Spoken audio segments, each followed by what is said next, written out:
It started at school. The announcement said we had a field trip. Coming up, my boy bestie Rapheal and my boyfriend Angel at the time. They both wanted me to sit on the plane with me, so I suggested they sit with me in the middle. But they didn't like each other, so they would want to sit near each other. They both tried to bribe me, my bestie. Constantly said he was better at the time. He said Angel was just jealous at the time. I understood because Angel was really protective and toxic of who I hung around, so the next day it was the day of the tough decision. And the person I chose was. Standing in the aisle, I knew I had to make a choice. My head told me to sit with Angel, my boyfriend, but my heart was tired of the jealousy and control. But I thought about how I haven't been able to hang out with Rapheal, my bestie.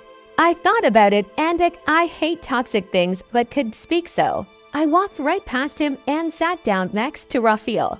I was scared. The look on Angel's face was pure rage. The whole flight he tried to be nice, but also he sent me angry texts, but I ignored them. When we landed, he was waiting.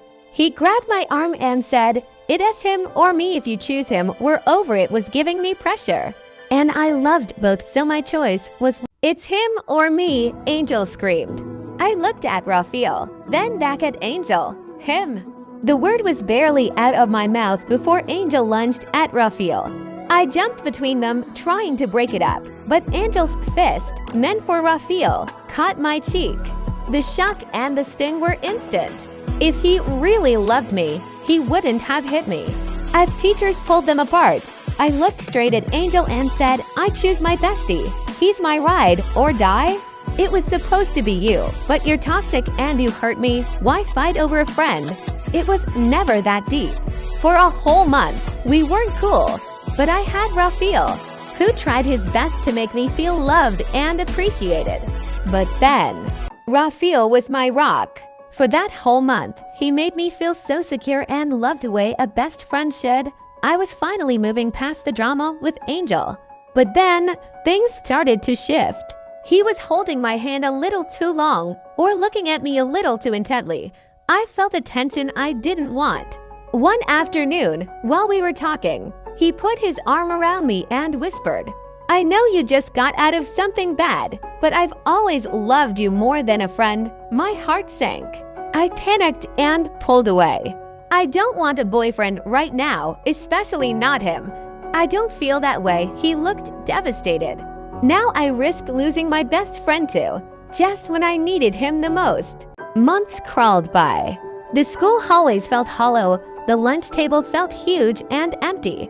I felt like my world was officially over. I'd lost everyone. But then, a flicker, a text that just said, "You okay?" A look across the crowded classroom that wasn't pity, but quiet concern. One afternoon, hiding in the dusty back corner of the library, the dam finally broke. Tears streamed down my face. And then, a shadow. It was Rapheal. He didn't say a word, just sat in the chair across from me, a silent guardian. He could have walked away forever, but he didn't. In that quiet moment, I learned the most important lesson of all. A real friend never leaves, even when you push them away. Slowly, things came back, stronger than before. Our bond was rebuilt not on drama, but on loyalty.